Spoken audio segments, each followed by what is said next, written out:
Hey guys, good morning. சும்மா ஒரு day out போகலான்னு நாங்கள் இன்றைக்கி போன பிளேஸ் தாங்க விழுப்புரம் டிஸ்ட்ரிக்டில் இருக்க செஞ்சிக்கோட்டை. இங்கே ராஜா கோட்டை, ராணி கோட்டைன்னு மொத்தம் 3 கோட்டை இருக்குங்க. இந்த கோட்டைகளை சுற்றி 12 கிலோமீட்டருக்கு மதில் சுவர் எழுப்பியிருக்காங்க பாதுகாப்புக்காக.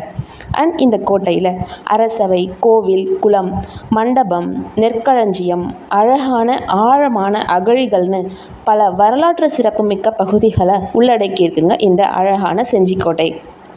இந்த வரலாற்று சிறப்புமிக்க கோட்டையை 1190களில் ஆனந்தகோன்ற அரசர் உருவாக்குனதா வரலாறு சொல்லுதுங்க. இங்கே சோழர்கள், கோணர்கள், விஜயநகர பேரரசர்கள், நாயக்கர்கள், பீஜப்பூர் சுல்தான்கள், மராத்தியர்கள், முகலாயர்கள், ஃப்ரெஞ்ச் அண்ட் பிரிட்டிஷர்ஸ்னு பலரும் இந்த கோட்டையை கேப்சர் பண்ணி இருக்காங்கங்க. சத்ரபதி சிவாஜி இந்த கோட்டையை யாரும் உள்ள வர முடியாத பாதுகாப்பான கோட்டைன்னு சொல்லியிருக்காருங்க. ட்ராய்னு ஒரு புகழ்பெற்ற நகரம் துருக்கியில் முன்காலத்தில் இருந்திருக்குங்க. அதனால் இந்த கோட்டையை Britishers Troy of the East அப்படின்னு சொல்கிறாங்கங்க. இந்த வரலாற்று சிறப்புமிக்க கோட்டையை பல பாறைகளால் உருவாகி இருக்குங்க.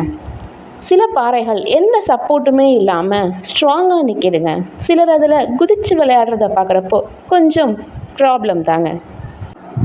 இந்த ராஜா கோட்டை 800 அடி உயரமாக இருக்குங்க. இதை விட ராணி கோட்டை கொஞ்சம் ஹைட்டு கம்மி தாங்க. மலை செங்குத்தாக இருக்கிறதுனால அப் அண்ட் டவுன் ரெண்டுமே கொஞ்சம் கஷ்டம்தாங்க. இறங்குறப்போ குதிச்சு இறங்குறாப்புல இருக்குங்க. நீங்கள் போகிறப்ப மறக்காமல் வாட்டர் பாட்டில் கேரி பண்ணிக்கோங்க. Thank you. கிளம்புவோங்களா? Until then, bye from Akila Kumaravil. Bye bye.